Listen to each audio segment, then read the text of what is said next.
कभी कभी किसी की मौत एक कहानी का अंत नहीं होती, वो तो असली कहानी की शुरुआत होती है। बिहार के औरंगाबाद में 24 जून 2025 की शाम भी कुछ ऐसी ही थी। सूरज ढल रहा था, हवा में जून की घुटन थी और नबी नगर के लैम्बो खाब मोड़ पर एक बाइक सवार युवक अपनी जिंदगी की आखिरी सांसें ले रहा था। 3 गोलियां और एक जिंदगी वहीं खत्म। नाम था प्रियांशु कुमार सिंह, उम्र 24 साल, जिसकी अभी अभी शादी हुई थी। अभी तो घर बसना शुरू ही किया था, लेकिन किसे पता था कि घर के अंदर ही मौत की साजिश रची जा रही है।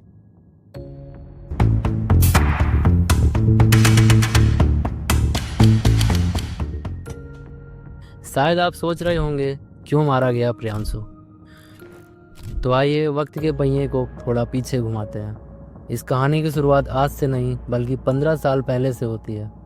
गुंजा सिंह, बड़वान गांव की एक लड़की, सिर्फ 15 साल की उम्र में उसे अपने फूफा जीवन सिंह से लगाव हो गया था। जीवन सिंह उम्र में बड़ा था, पर रिश्ता वहीं से शुरू हो गया। धीरे धीरे ये लगाव प्रेम में बदल गया। फूफा और भतीजी के बीच का ये रिश्ता गांव की दीवारों से छुपा रहा। 15 साल तक ये प्रेम कहानी गुप्त रही, लेकिन गांव में कब तक राज छुपते हैं। फिर भी किसी ने कुछ नहीं कहा। समस्या तब शुरू हुई जब घर वालों ने गुंजा की शादी तय कर दी। मई 2025 में गुंजा की शादी हुई प्रियांशु कुमार सिंह से। नया घर, नई जिंदगी, लेकिन दिल अब भी फूफा के पास था। शादी को हुए सिर्फ 45 दिन ही बीते थे और गुंजा ने तय कर लिया, या तो फूफा रहेगा या फिर पति। फिर रची गई एक खौफनाक साजिश। 24 जून की शाम प्रियांशु बनारस से लौट रहा था।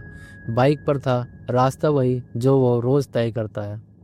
लेकिन इस बार उसके रास्ते में इंतजार कर रहे थे शूटर, क्योंकि उसकी पत्नी गुंजा ने अपने फूफा को पहले ही सूचना दे दी थी कि अब वो मौके पर आ रहा है। फूफा जीवन सिंह ने झारखंड के गढ़वा से 2 शूटर बुलाए, जयशंकर चौबे और मुकेश शर्मा।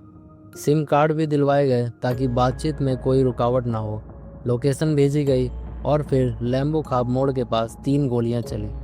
प्रियांशु वहीं गिर पड़ा, उसकी सांसें वहीं खत्म हो गई। ना बाइक लूटी गई, ना मोबाइल छीना गया, सिर्फ हत्या, सिर्फ साजिश। पुलिस के लिए ये केस शुरू में एक आम हत्या जैसा था, पर जब हकीकत सामने आई तो कहानी ने नया मोड़ लिया। क्योंकि लूट की कोई वजह नहीं थी, सिर्फ target killing. SP Amrish Rahul ने एक विशेष जांच दल एसआईटी बनाई। सीसीटीवी फुटेज खंगाले गए, मोबाइल लोकेशन देखी गई, गुंजा के कॉल डिटेल्स निकाले गए और फिर जो सामने आया वो हैरान करने वाला था। गुंजा सिंह अपने फूफा जीवन सिंह से लगातार संपर्क में थी। प्रियांशु के आने जाने की खबर देती थी। शूटरों से सिम कार्ड के जरिए बात होती थी। जब पुलिस ने सख्ती की तो गुंजा टूट गई। उसने कबूल कर लिया, हाँ मैंने ही अपने फूफा के साथ मिलकर अपने पति की हत्या करवाई है। पुलिस ने गुंजा सिंह, शूटर जयशंकर चौबे और मुकेश शर्मा को गिरफ्तार कर लिया, लेकिन फूफा जीवन सिंह अभी भी फरार है। कहा जा रहा है कि उसका झारखंड और डाल्टनगंज में बड़ा कारोबार है, कई बसें और ट्रक चलाता है और पुलिस उसकी तलाश में जुटी है। ये कहानी सिर्फ एक हत्या की नहीं है, ये कहानी है रिश्तों की सीमा लांघने की। एक भतीजी, एक फूफा, 15 साल का रिश्ता और सिर्फ 45 दिन की शादी। कभी कभी मोहब्बत के नाम पर जो खेल खेला जाता है वो प्यार नहीं, सिर्फ साजिश होती है। और जब कोई अपनी हवस में अंधा हो जाता है तो उसका अंजाम किसी की जान लेकर ही खत्म होता है। कहानी अभी खत्म नहीं हुई, क्योंकि जिंदगी के इस खेल में कातिल अभी भी भाग रहा है। लेकिन एक बात तो तय है, जो जाल बुनता है वो एक दिन खुद उसी जाल में फंस जाता है। आशा करते हैं आपको ये स्टोरी पसंद आई होगी। ऐसे ही और रियल क्राइम स्टोरी देखने के लिए सब्सक्राइब करें द क्राइम एक्सपोज को।